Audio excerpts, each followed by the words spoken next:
I'm super excited to introduce today's featured speaker, Chef Kwame Onwuachi, owner of Kith and Kin and author of the recently released Notes of a Young Black Chef. I'm going to introduce his bio and then we'll bring him on the screen very shortly. So Kwame is the James Beard award-winning executive chef at Kith and Kin, Esquire magazine's Chef of the Year, and author of Notes from a Young Black Chef, published by Alfred A. Knopf. He was born on Long Island and raised in New York City, Nigeria, and what I've heard is Baton Rouge, Louisiana. Onwuachi was first exposed to cooking by his mother in the family's modest Bronx apartments, and he took that spark of passion and turned it into a career, from toiling in the bowels of oil cleanup ships to working at some of the best restaurants in the world. He has seen and lived his fair share of diversity. Onwuachi trained at the Culinary Institute of America and has opened 5 restaurants before turning 30. A former Top Chef contestant, he has been named one of Food and Wine's Best New Chefs, Esquire magazine's Chef of the Year, and a 30 Under 30 honoree by both Zagat and Forbes. Please join me in welcoming Chef Kwame. Thank you for joining us today, Kwame. Hey, what's going on? How you doing? Good. Yeah, so Kwame, super excited to have you. I know we had to pause and delay our schedule of programming due to COVID, but I'm really excited to have you join us today for this conversation. So as I mentioned a little bit, 202 Creates is really focused on creative entrepreneurship. And so I'd love if we could kind of kick off the discussion today with you sharing with us a little bit more about your background. I know we just heard that you were very much so inspired by your mom, but please share with us a little bit how you became involved in the culinary arts and cooking. Yeah, well, I owe it a lot to my mom for it all. She started a catering company out of this 1-bedroom apartment in the Bronx, and very much against the law, me and my sister became her first 2 employees. I was 5 years old, she was 10, and it started off as a chore, which developed into a passion and then a career. And it wasn't a very linear path.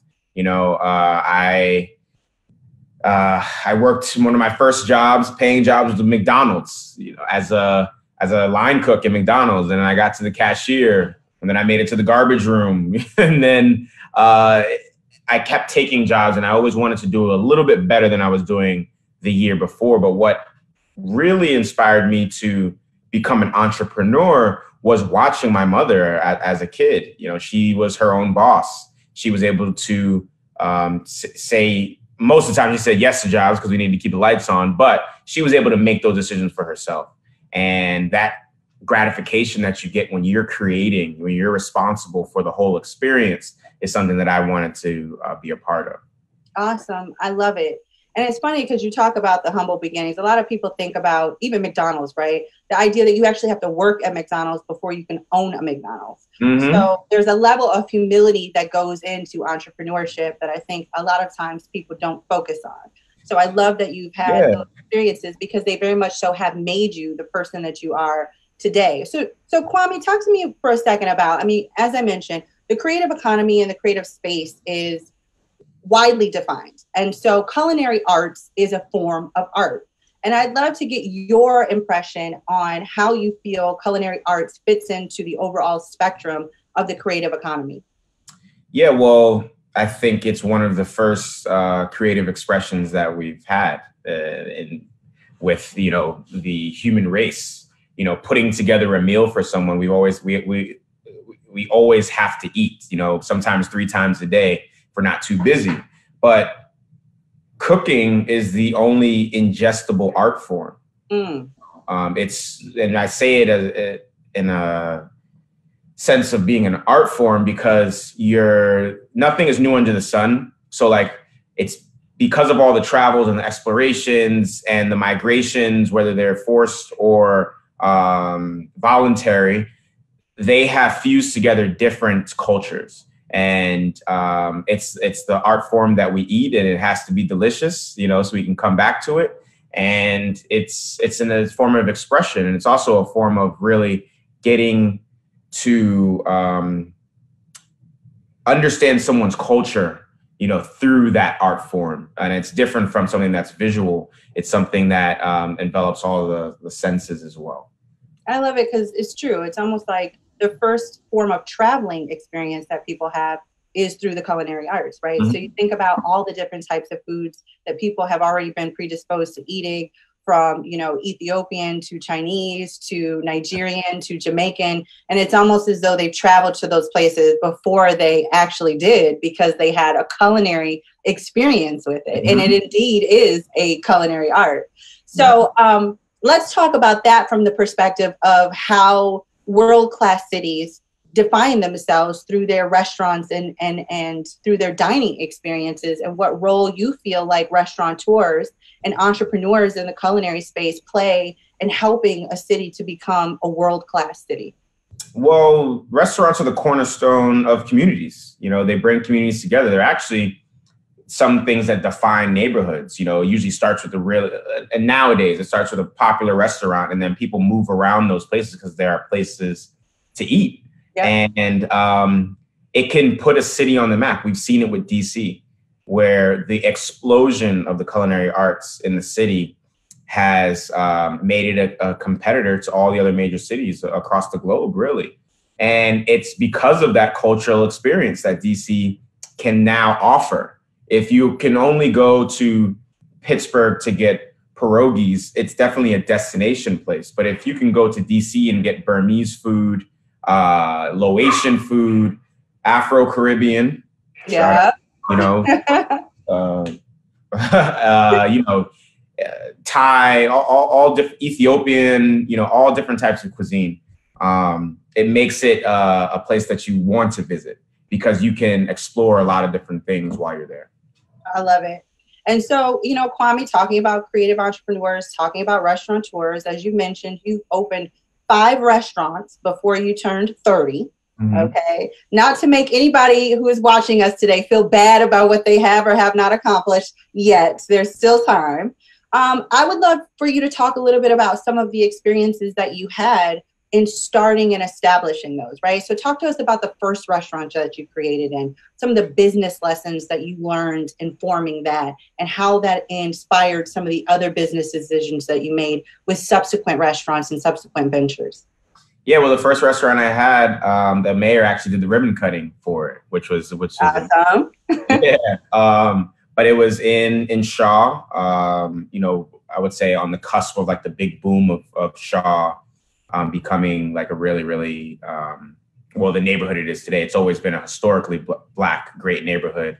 But with all the boom of restaurants and retail and things like that, it was on the cusp of that. And it was amazing. It was a small Italianate row house. And I actually got the opportunity from doing pop-ups all around the country. And I stopped in DC a couple times, fell in love, well, was reintroduced to the city. My grandfather actually taught at Howard University. So okay. There you go. So I spent my summers in DC. So when I came back, I was like, all right, I can move from New York to here. This sounds like a great place to plant my feet. And it was my dream restaurant. And, you know, we opened the doors and 12 weeks later we closed. Okay. And that was a lesson for me because one, I needed to figure out that, I needed to like really understand that it's more than just you with opening a business. It's about a team aspect, right? Like it's about who you surround yourself when going into a venture. So the investors that I was with didn't have enough capital that they said they did. I also was very inexperienced as an operator, but I feel like I would have found my legs if I got the runway, because no business closes within 12 weeks without an absence of funds. Yep. So I learned a lot of lessons, but there was also a lot of rage, you know, and white rage too, that who's this young Black kid opening up a fine dining restaurant in this city? We've never even heard of him.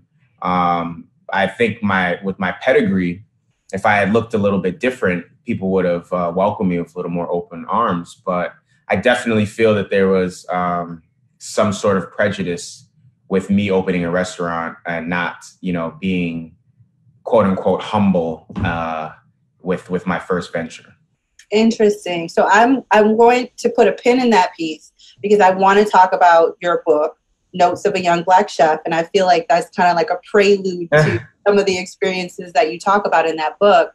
I love, again, your authenticity around the fact that you started and it didn't work out, and it didn't work out fairly quickly. And in some regards, some people feel like, you know what, we pivot and we move fast.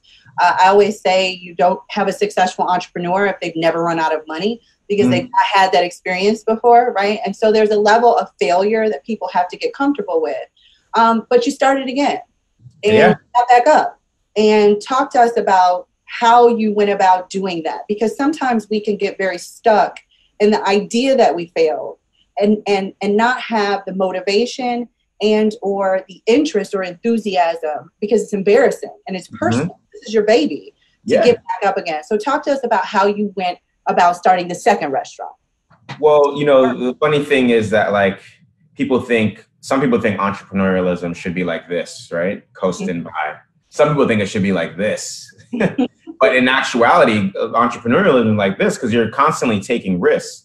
And I remember when my first restaurant closed, Jose Andres reached out to me and he told me a quote. And he was like, success is going into every single failure with the same amount of enthusiasm as the last one. So it's like, it doesn't matter if something doesn't shake off, you know, learn from your mistakes, don't repeat them or try not to, and keep going. So it was tough for me for sure. I was smeared on a lot of publications around the world as like, let this be a lesson to you young chefs and entrepreneurs, you know, pay your dues before you think you're bold enough to like start a business. I don't know. I didn't hurt anybody. I don't know why people were so mad, but I thought to myself, you know, at first, honestly, I started to believe them. Look at me, I failed. I should have like waited maybe another 10 years. But where I come from, you know, it's a gift to be alive. And we've seen it in recent times, but I talked about it in my book. You know, I wrote that book 3 years ago. And where I'm from, I'm happy to be alive. I'm happy having that opportunity to fail is a success. Not many people even get that opportunity to try something.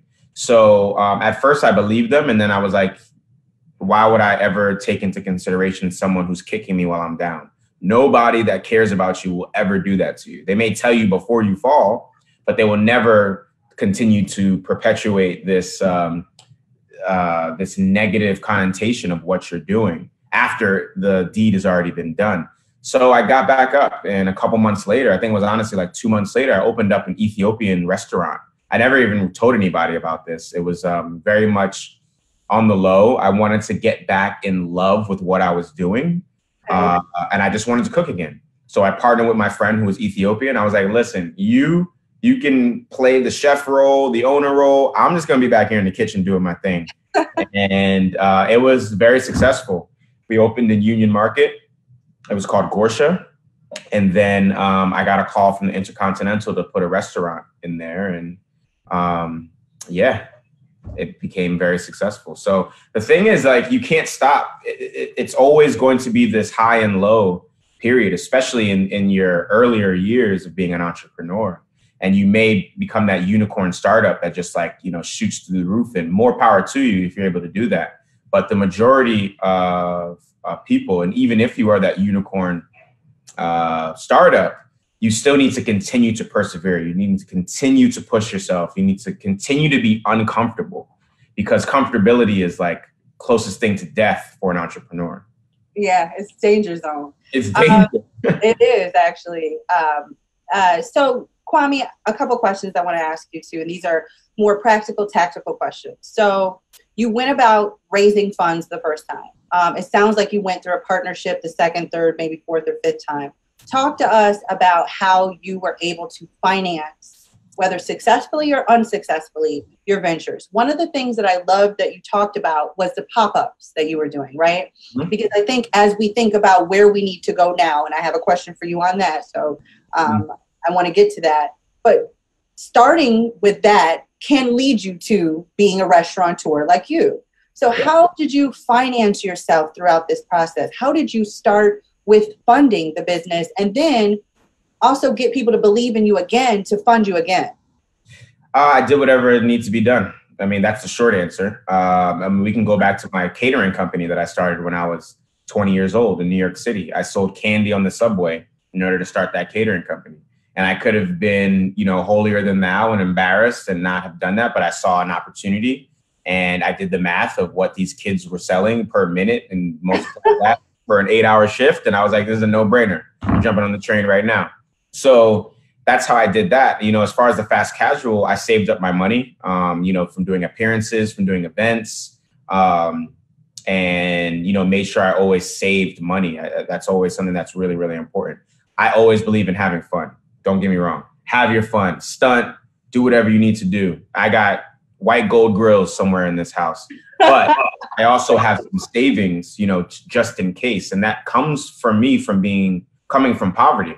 I've lived day to day eating tuna fish sandwiches as a kid. I still don't eat tuna fish to this day because I ate it so much as a child and I don't want to return to that lifestyle. So I saved, but also I'm able to take risks because I know I'm comfortable in being in that space too. So I know if I'm doing something that I love, first and foremost, that I can sacrifice on, buying whatever I want to buy as long as I am continuing to progress within my career. Because when you hit certain benchmarks, then you can demand certain amounts of money. So if you're an experienced restaurant operator and you've put your own money in at a certain point in time, you look more attractive in terms of someone that wants to invest in you because you know the value of money.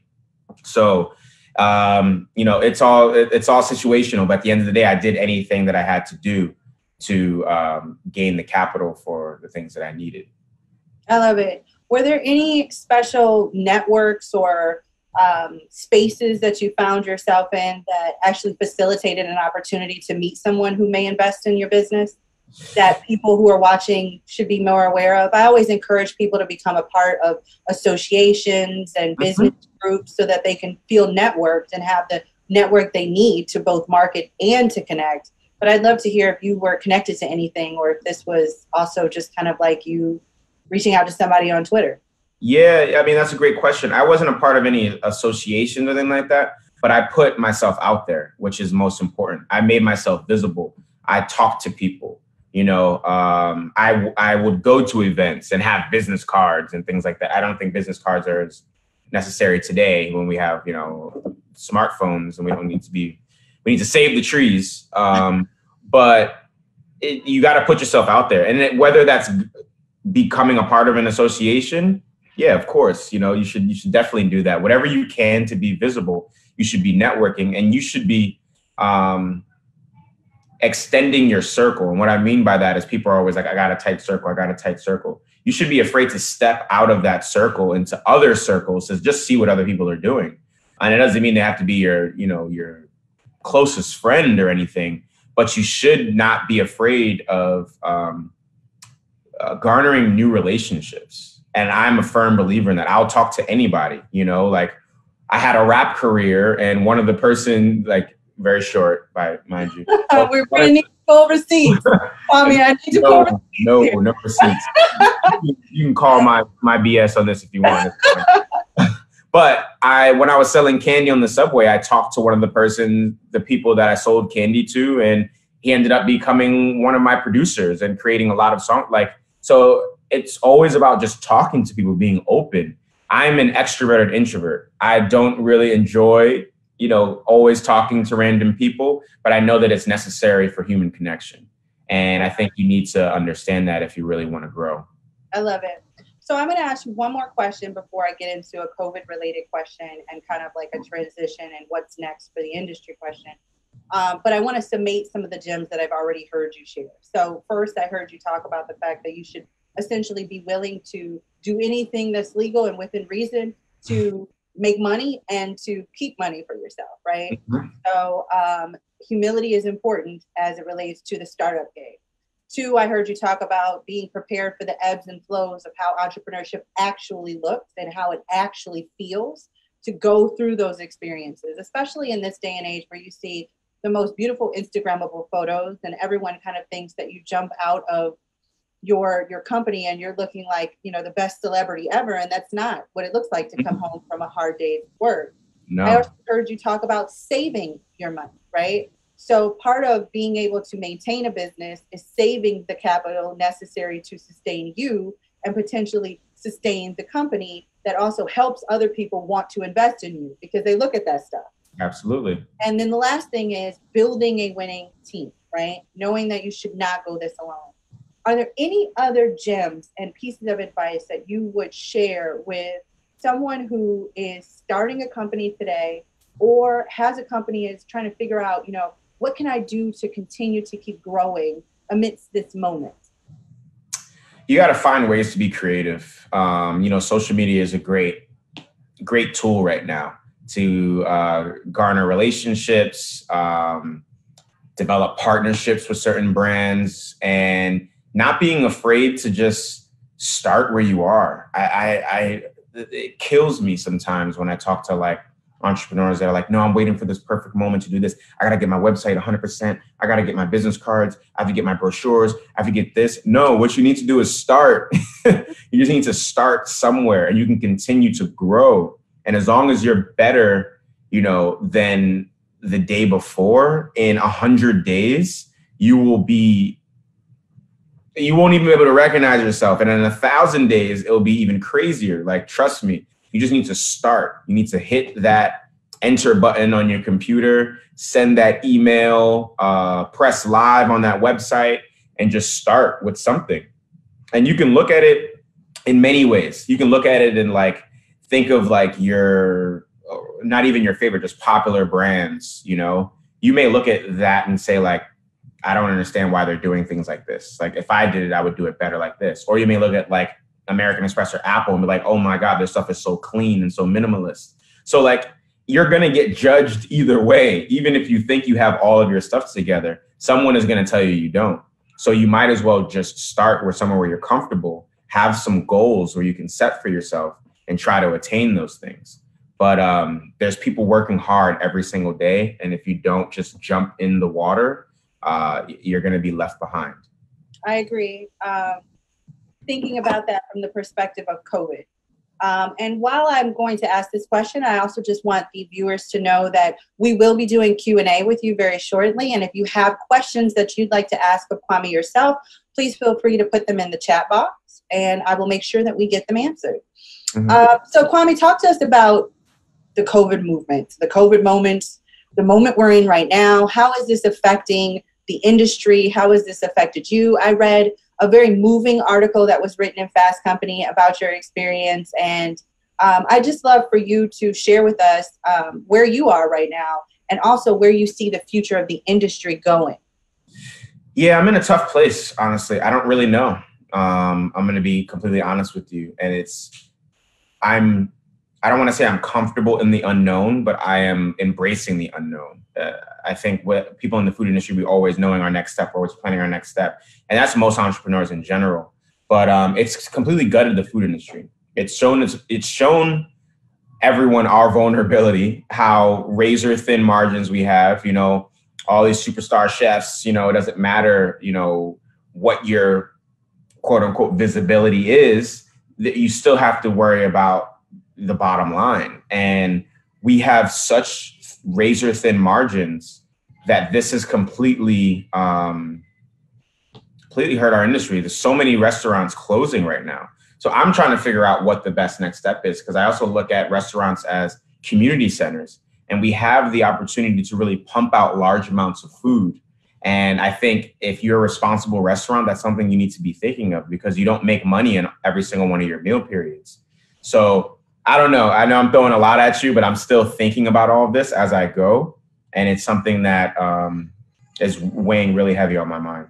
Yeah, no, I mean, I think we all are thinking about it. And in some regards, it's almost like forcing us to go back to some of the roots of even how you said you started, right? With the pop-up, right? Or the food truck, or something that is not putting you in a position where you have so many other additional expenses that you have to carry so that you can see some more profit margin to survive during this time. Mm-hmm. That's not the strategy for every moment. It's not the strategy for everyone, but no one knows how all of this is going to pan out. And I think we're all trying to do what we can to support businesses and entrepreneurs to move themselves through this moment, understanding that there is a lot that is still undefined by how long this moment may be for us. Exactly.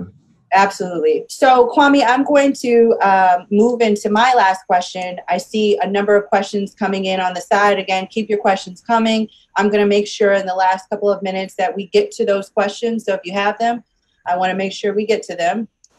You talked about it when we first started, Kwame. You talked about it when you first started your business in DC. You talked about your experience of being a young Black chef. And so I would love if you could, just share with us a little bit more about what inspired you to write this book and what were some of the experiences that created chapters that are within it. I think everyone has a story to tell, and what really got me thinking, even it let me know that I had a story that was worth hearing, was doing those pop-ups around the country. And it's funny because I had to go out and tell my story, just a small snapshot before the dinner. And that was like a required piece within this, it was a pop-up restaurant company that helped me put these things on. And I would make the story longer or shorter, depending on how long it took to plate my first course. So I'd ask the kitchen, how much time do we need? All right, I'm going to tell the 20-minute version Kwame story or the 5-minute version. And when I would hit that 30-minute version, I would tell that people were still interested in hearing the story. And it would resonate with them. And then the food would magically taste better because they can understand those experiences. So that inspired me to continue to tell my story in front of crowds and to know that my story was different and inspiring in some regard. So I would go and talk to the inner city youths in the neighborhoods that I grew up in to show them you can do something. If I did it, you could do it. We come from the same place. I still looked young, so it was able to resonate with them. And I kept doing these speeches, and then I did one large one at this food conference in New York City, and there happened to be a literary agent in the crowd, and she was like, "Let's write this down," and I was like, "Okay," and that's literally how it happened, and it kind of developed and morphed into this book about race, culture, the African-American experience, entrepreneurialism, and it just naturally came about. So yeah, I mean, it's what I said earlier, just putting myself out there, just remaining visible, talking to people. And, it was always a huge deep breath, okay, hey guys, my name is Kwame. I started doing this. And then it got smoother and more smooth and more smooth until I was able to really crush it on this large stage and put it on paper. What's one thing that you want people to walk away knowing about you and your experience, and even in some regards, kind of the landscape for young Black restaurateurs and entrepreneurs when they read your book? Can you repeat that question one more time? What's one thing that you want people to walk away knowing about being young Black, a restaurateur and an entrepreneur that they should take away from this book through an experience that you've shared in it? Yeah, I think that I was just going to say, I'll tell you why I asked that question, because I think we're at a learning moment right now. And I want people to take a learning moment from your experience being all the things that I just mentioned. Make sense? Yeah, absolutely. I think it doesn't matter where you come from. It doesn't matter your background. Us as people have shown that we are resilient, we have tenacity, and we will achieve anything we put our minds to. And it took me seeing Barack Obama walk across the stage to really get my stuff together. I was selling drugs, I was selling alcohol, I was hustling, but for all the wrong reasons. And I was using that gift that we have in a negative connotation. And it took me seeing someone Black doing something so positive and defying the odds to let me know that I needed to get my stuff together. So I think this book, you should walk away seeing that it doesn't matter how young you are, it doesn't matter where you come from, what you've been through. If you want to succeed and you really want to achieve a goal, and you're willing to do whatever it takes, I don't care if it's working for free for the best restaurant in the world, jumping on the train and selling Skittles and M&Ms, or opening a restaurant and then failing and getting back up. As long as you have this gift of life and you're breathing, I think you can achieve anything you put your mind to. I love it. Dope. Okay.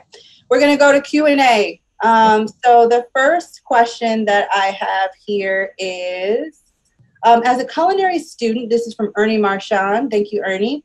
As a culinary student looking at graduating and next steps and being driven by dreams of Michelin stars and James Beard awards, what's a good next step to take, particularly in times when ideas of trying to study in France seem to be impossible? How would you move forward? Well, I think the idea that you need to study in France is that's very dated. You know, we have a lot of great restaurants here in America. I would say whatever city you're in, look up the #1 restaurant and work there. And it's going to be really, really difficult. And in a year, you're going to learn so much. You're going to learn why they're the best. If you want to become the best, you need to work under the best. You know, before you lead, you need to learn how to follow. So it's really, really important to like cut your teeth in a place that is doing it at the highest level, because at that point you've been trained by the best, and then you can assess where you want to go from there. Do you want to continue learning at that level? Do you think you've learned enough to like do something on your own? But at that point, you could at least feel good within yourself that you've been at the highest level. And that applies to everything. I don't care if you're making hats, you know, or eyeglasses, you know, go to the places that are doing it with the best ingredients per se to achieve that. And you'll learn so much. Love it. The next question that I see here is, what do you think of Jose Andres' Worldwide Kitchen as it applies to your idea of restaurants giving back to the community? How would you advise smaller chefs and restaurants to aid their community, and what would you do differently if you were to lead at the World Central Kitchen? Oh, this is from Ernie again. Ernie, I'm giving you preference here. I'm going to find somebody else's question, but thank you for all these questions, Ernie. Go ahead, Kwame. I'm sorry. No, that's a great question. I mean, I worked with World Central Kitchen during this time, and that's really what inspired me.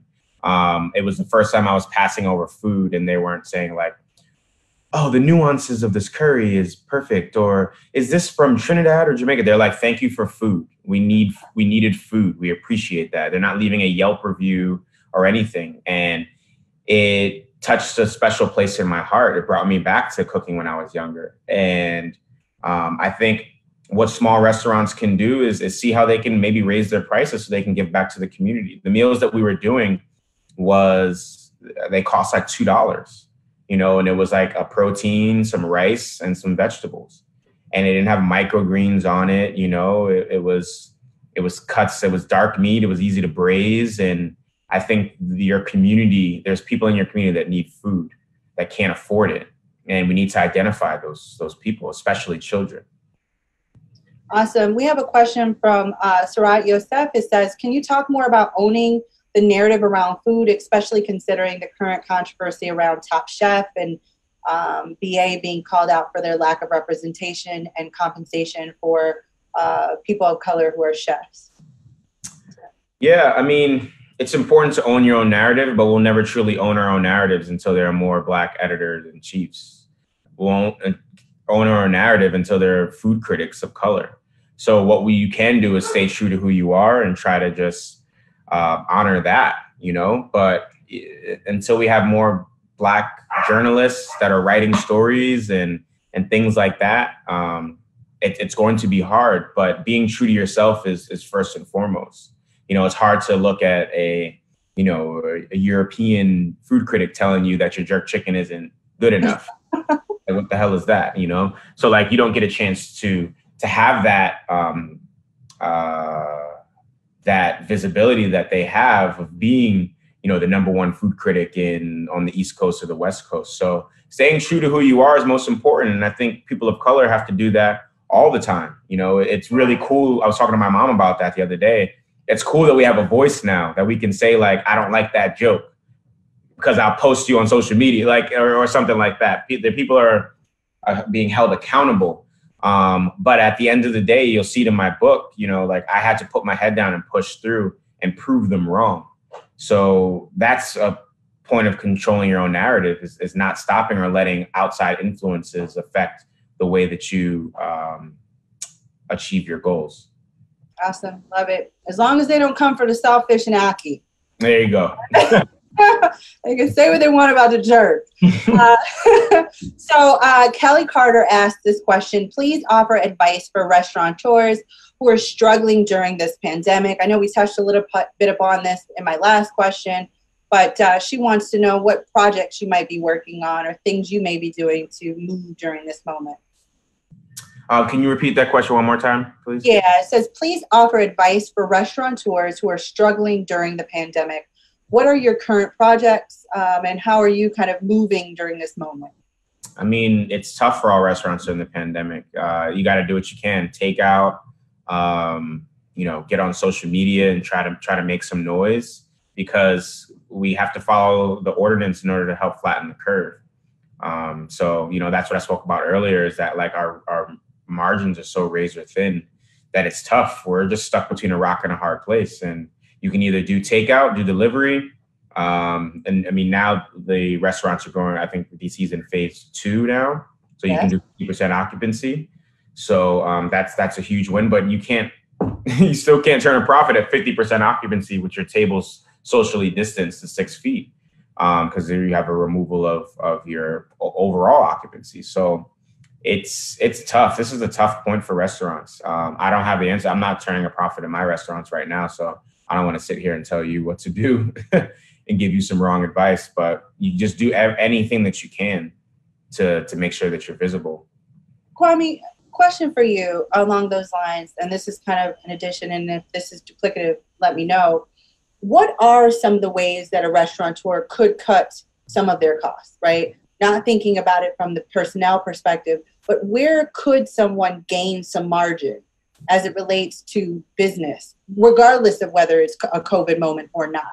Like, how can you build in more cost efficiency into a food service company? Raise your prices. People need to pay for what it's worth. No one wants to pay $20 for a burger, but they don't understand what goes into, especially if you're grinding the meat in-house and making your French fries and making your sauces, So I see so many people, scoff at like a burger that's $20 with French fries. But do you want to go to McDonald's and get a burger, or do you want like fresh ingredients, things that are perishable, that we have to replenish? So raise your prices is one thing. Look at your margins, see if you can cut labor in any way, but we need to be taking care of our employees more than anything now. So that's where I have this undenying, wavering opinion about the restaurant industry right now, because it's okay, we need to charge $25 for a burger so our staff can get healthcare. What are we talking about now? Are we talking about just getting accolades? Are we talking about us just making a profit? Or are we talking about taking care of our communities? So that's where my mindset is at with the restaurant industry. And I'm just being, introspective and trying to make the right decisions moving forward. No, this is great. Kwame, I'm going to close with this last question, and I want to thank you so much for your time. When you mentioned that you moved from New York City to DC, what is it about DC that has kept you here and that inspires you?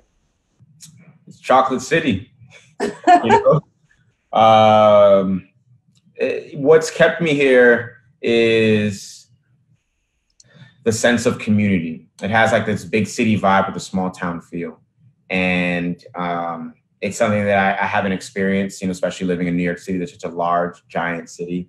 There's more restaurants, French restaurants in New York City than there are in France. There's so much going on. And DC it gave me a time to really slow down and understand what I needed to work on as a person, and as a leader, as a businessman. So DC is great. It just has that familial feeling, and I'll always call it home.